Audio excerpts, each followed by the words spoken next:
Once upon a time, in a land where morning mists kissed the rooftops and birds sang lullabies at dawn, there lived a kind-hearted girl named Cinderella. She was the only daughter of a nobleman, and together they lived in a cozy countryside estate.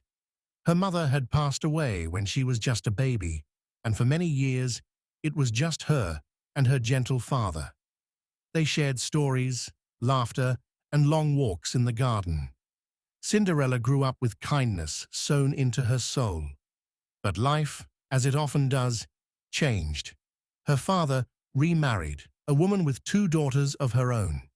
At first, things seemed fine. But when her father unexpectedly passed away, everything crumbled. The once loving home turned cold and cruel. The new stepmother showed her true face. She stripped Cinderella of her comforts, made her cook, clean, and sleep in the attic. Her stepsisters mocked her, calling her names, laughing at her soot-stained clothes. She didn't complain. She sang while she worked, whispered stories to the mice, and found joy in the smallest things. The way the morning sun lit the fireplace, the chirping of robins, or the warmth of an old book. One fine morning, the kingdom buzzed with excitement. Trumpets rang through the village. The royal messenger declared that the king and queen were hosting a grand ball. Their son, the prince, was seeking a bride.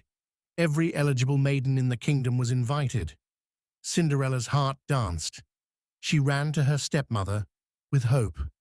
"May I go to the ball?" she asked. Her stepmother sneered. "The ball is no place for ash-covered girls like you." Still, Cinderella dreamed.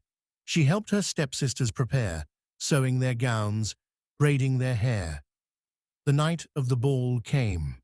As the carriage rolled away with the stepmother and her daughters, Cinderella stood alone in the garden, tears in her eyes. Suddenly, a soft glow filled the garden. "Why are you crying, child?" came a gentle voice. Cinderella looked up. Before her stood a woman cloaked in silver, eyes warm as moonlight. "I'm your fairy godmother," she said, with a smile. "You shall go to the ball." With a flick of her wand, magic flowed through the air. A pumpkin became a golden carriage. Mice turned into horses. Lizards became footmen. Her ragged clothes transformed into a dazzling gown of starlight. And on her feet, glass slippers, delicate and perfect. "But remember," said the fairy godmother, "you must return before midnight." Cinderella arrived at the palace. Gasps filled the room. The prince turned, and when he saw her, his world paused. They danced, one song after another. Laughter, stories, and silent glances passed between them. He didn't know her name, but he knew her heart. But time, as always, marched on. As the clock struck 12, Cinderella fled, down the grand stairs, across the courtyard. Her gown faded, the carriage vanished, and the spell unraveled. But one glass slipper remained, glinting on the marble floor. The next day, the prince announced he would marry the girl who fit the slipper. Soldiers traveled from village to village. Every young woman tried, but the slipper didn't fit any of them. At last, they arrived at Cinderella's home. The stepsisters tried first.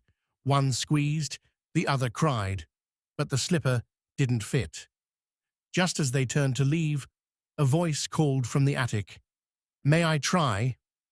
The stepmother protested, but the guard insisted. Cinderella came down, and the moment she slipped her foot into the glass slipper, it fit perfectly. The prince arrived, and the two recognized each other at once. Her grace, her smile, it was her. Cinderella forgave her stepfamily, though they were too ashamed to speak. She left the dusty house behind and entered the palace as a princess. She and the prince were married in a celebration that lit the kingdom with joy. But more importantly, Cinderella never lost her kindness, her humility, or her laughter. She made sure the palace welcomed orphans, fed the hungry, and opened its gardens to all. For the girl who once swept floors now ruled with grace, reminding everyone that even in ashes, hope can bloom. And so, Cinderella lived, not just happily ever after, but wisely, kindly, and beautifully ever after.